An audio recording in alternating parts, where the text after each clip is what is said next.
The vision में आपका स्वागत है। मैं हूं जफर इकबाल। आज हम आपसे बात करेंगे 2024 इलेक्शन में दो ऐसे सांसद जिन्होंने जेल से इलेक्शन लड़ा, इलेक्शन जीता, और अब आप लोगों के मन में या सब जनरल पब्लिक के मन में यह सवाल है कि क्या ये जीते हुए सांसद जो स्वेरिंग सेरेमनी होती है जीते हुए एमपी की, क्या उसमें ये पार्टिसिपेट कर पाएंगे? क्या पार्लियामेंट की कार्यवाही में ये पार्लियामेंट में हाजिर होंगे या लोगों के मुद्दों को कैसे ये उठाएंगे?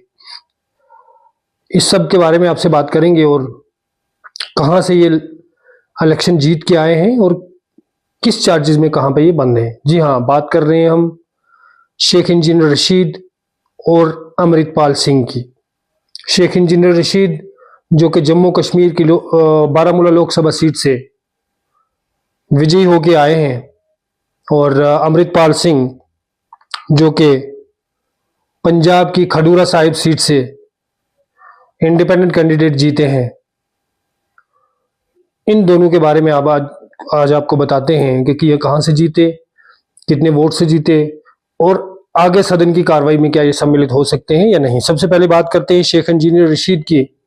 तो शेख इंजीनियर रशीद बारामूला, जम्मू कश्मीर की बारामूला लोकसभा सीट से एज ए इंडिपेंडेंट कैंडिडेट जीत कर आए हैं। कुल वोट 4,72,481 वोट लिए और 2,04,142 वोट से जम्मू कश्मीर नेशनल कॉन्फ्रेंस के सदर और ex chief minister Omar Abdullah को हराया। बहुत बड़ी सीट थी ये, बहुत बड़ा जंग यहाँ पे लड़ाई थी शेख इंजीनियर रशीद और उमर अब्दुल्ला के बीच। वहीं दूसरे जो इंडिपेंडेंट सांसद हैं जो कि इंडिपेंडेंट जीते जेल से, जिन्होंने इलेक्शन लड़ा और जीता, वो हैं अमृतपाल सिंह।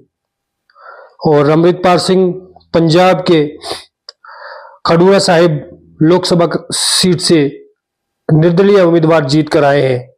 इन्होंने टोटल वोट लिए 4,04,430 और 1,97,120 वोटों से जीते हैं। इन्होंने इंडियन नेशनल कांग्रेस के कुलबीर सिंह जीरा को हराया है। बहुत बड़ी जीत है अमृतपाल सिंह की भी। अब बात करते हैं कि ये दोनों किन चार्जेस में जेल में कब से क्यों बंद हैं। तो सबसे पहले अमृतपाल सिंह जो कि पंजाब के खडूरा साहिब लोकसभा सीट से आजाद उम्मीदवार जीते हैं, तो अमृतपाल सिंह को एनएसए के तहत बंद किया गया है। एनएसए के तहत ये डिटेन किए गए हुए हैं और इन पे आरोप है कि पंजाब में इन्होंने पुलिस स्टेशन पे और लोगों को उकसाया, भीड़ को उगराया, एक बहुत बड़ा यहाँ पे हंगामा हुआ था। तो उसके बाद अमृतपाल सिंह को एनएसए के तहत अरेस्ट कर लिया है, जो कि अभी असम के डिब्रूगढ़ जेल में बंद है।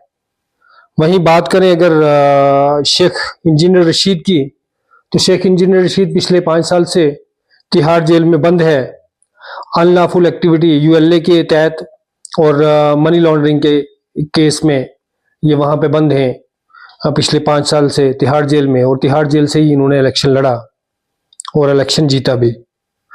अब बात करते हैं कि क्या जेल में बंद एक सांसद पार्लियामेंट की कार्रवाई में शामिल हो सकता है, या जो स्वेरिंग सेरेमनी होती है लोकसभा सांसदों की उसमें ये शामिल हो सकता है कि नहीं।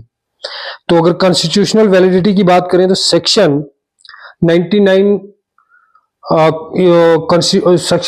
ऑफ कॉन्स्टिट्यूशन ऑफ इंडिया वो क्लियरली ये सेज कहती है, section 99 of constitution of India, that every member of either house of parliament shall before taking his seat make and subscribe before the president or some person appointed in that behalf by him an oath or affirmation according to the form set out for the purpose in the third schedule। कि swear in ceremony, it is a mandatory part that every MP has to swear in the name of God before a person appointed by the president or before the president. तो swear in ceremony में इनका सम्मिलित होना कानूनी अधिकार है, ये उसमें शामिल हो सकते हैं और इसके लिए जेल अथॉरिटी को सारे इंतजामात करने पड़ते हैं उनको, या आइदर अगर जो ऑफेंसेस है सीरियस नहीं है तो कोर्ट इन्हें पैरोल या बेल भी ग्रांट कर सकता है, और अगर पैरोल या बेल ग्रांट ना हो तो ये लोग, जेल अथॉरिटी की ये जिम्मेदारी है कि वो सारे अरेंजमेंट करे, परमिशंस को एक्वायर करे और इन्हें जेल से पार्लियामेंट में लाए, ओथ सेरेमनी में पार्टिसिपेट करें और वापस जेल में चले जाएं अगर इनको पैरोल या बेल ना हो। तो ये इनका जो कानूनी अधिकार है इसे कोई वंचित नहीं रख सकता, इन्हें स्वेयर इन सेरेमनी में आना पड़ेगा। जो भी डेट मुकर्रर होती है, जो भी चीज होती है, स्वेयर इन सेरेमनी में लाना इनका जेल अथॉरिटीज का काम है। और वहीं इंजीनियर रशीद ने हाई कोर्ट में एक एप्लीकेशन भी मूव की है पैरोल की। तो अब ये सारी अथॉरिटीज, ये सारी चीजें ये अथॉरिटीज पे डिपेंड करती हैं कि क्या वो इनको पैरोल देती है कोर्ट, या फिर इन्हें खाली स्वेयर इन सेरेमनी में आना और वापस जेल में जाना होगा। अब रही दूसरा सवाल कि क्या ये लोकसभा की कार्रवाई, और जब स्वेयर इन सेरेमनी हो जाएगी तो उसके बाद क्या ये लोकसभा की कार्यवाही में शामिल हो सकते हैं? तो जी नहीं, कोई भी कॉन्स्टिट्यूशन की कोई भी धारा ऐसी इनको परमिट नहीं करती कि ये लोकसभा की कार्रवाई में शामिल हों या जेल से इनको स्पेशली बुलाया जाए। वो फर्दर सर्कमस्टांसेस क्या होते हैं, कोर्ट की क्या डायरेक्शंस होती हैं अगर ये कोर्ट में अप्लाई करते हैं, लेकिन ऐसा कानूनी कोई प्रक्रिया नहीं कि इनको स्पेशली वहां लाया जाएगा। हाँ, दूसरी बात कि क्या ये सदन से अनुपस्थित रहेंगे तो इनकी सदस्यता नहीं जा सकती?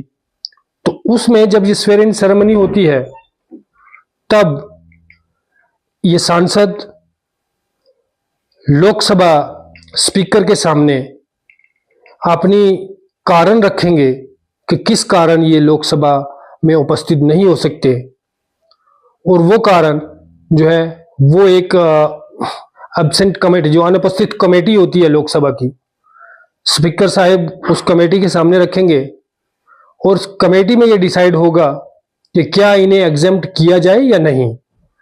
तो ये दो काम हैं जो फर्स्ट इंस्टेंस में इन लोगों को करने हैं कि स्वेयर इन सेरेमनी के लिए पार्लियामेंट में आना है और अपनी जो असमर्था है, जो जिस वजह से ये लोग पार्लियामेंट में हाजिर नहीं हो सकते, वो चीज लोकसभा स्पीकर के सामने रिटर्न में इन्हें देनी होगी और तब इनको एग्जेम्प्ट किया जाएगा कि ये पार्लियामेंट की कार्रवाई में नहीं पहुंच सकेंगे उनके रीजन को कंसीडर किए करने के बाद। लेकिन ऐसी कोई कानूनी प्रक्रिया नहीं जिससे ये साबित हो कि उनको जेल से पार्लियामेंट की कार्रवाई के लिए लाया जाएगा और वापस ले जाया जाएगा। तो ये कंसेप्शंस जो आप लोगों के सामने हम जाहिर करना चाहिए, जो बातें आप लोगों के सामने हमने रखी, उम्मीद है आप लोगों को पसंद आई होंगी। इस वीडियो को ज़्यादा से ज़्यादा शेयर और सब्सक्राइब करें ताकि अच्छी जानकारी हम आप लोगों के सामने पहुंचा सकें।